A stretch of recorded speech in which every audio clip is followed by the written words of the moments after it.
Hello everyone, Raccoon-Formers here, and welcome to part 2 of 12 of my Transformers Generation 1 wall calendar review. Today is February 1st, so we're going to take a look at February's page of this phenomenal calendar. January's page was super duper ooper schmooper cool. The picture of Megatron that they used for that page was super dope. So I'm really excited to see what February's page has in store for us. So, without further ado, let's go ahead and crack this calendar open once again and see what February's page has in store for us. Looks like for February's page, we have a picture of the Bumblemeister, which is a pretty decent choice of a character to put on February's page, because February is technically like the month of love because of Valentine's Day and whatnot.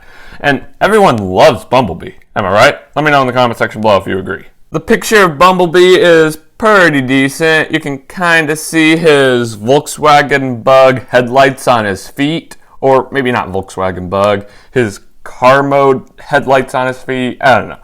But that's always what Bumblebee has had. He has always had his car mode headlights on his feet. So it's nice that they included that in this piece of artwork. He's got a nice looking red backdrop. Red is the Autobot signature color, and purple is the Decepticons, so it's nice that they kept that up to date. Bumblebee's name is printed right below his picture in a very nice shade of blue, and I'm pretty certain that this is the exact same font that they used for Megatron in January's page. It was just in red, and it's perfect. Autobots have blue eyes. Decepticons have red. I'm wondering if that was intentional. It's cool. Turning our attention to the bottom of the calendar, you can see a very nice looking Autobot insignia behind all of the dates. Just like a Decepticon insignia was behind all the dates for January's page because a Decepticon was printed on that very same page. You have a nice looking February sign right up top. Nothing too special about that, but it does look pretty decent. Up here we also have two miniature calendars, just like January's page had.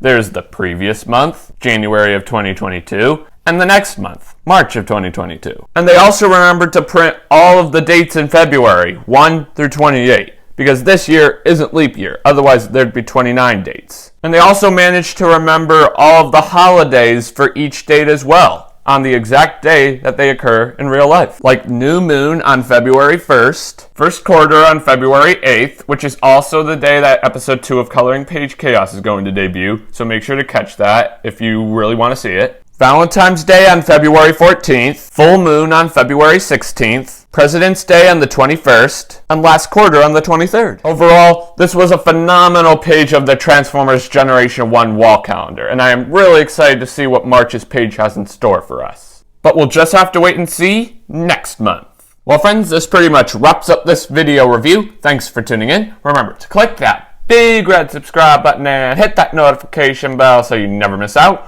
on a future video. If you're enjoying this 12-parted series as much as that's another reason why you should subscribe and slap the bell, because I'm really looking forward to seeing what all these other calendar pages have in store for us. I really am. And like I mentioned in part 1 of this review, on the very last review in this series, the one where I take a look at December's calendar page on December 1st, I am going to take a look at the poster that is included with this calendar. So if you want to see that, make sure to subscribe and slap the bell so you don't miss any episodes in this 12-parted series. You will not regret it. Anyway, that's all I have to say. Thank you so much for watching, and as always, I hope to see you next time. More specifically, on March 1st. Bye-bye.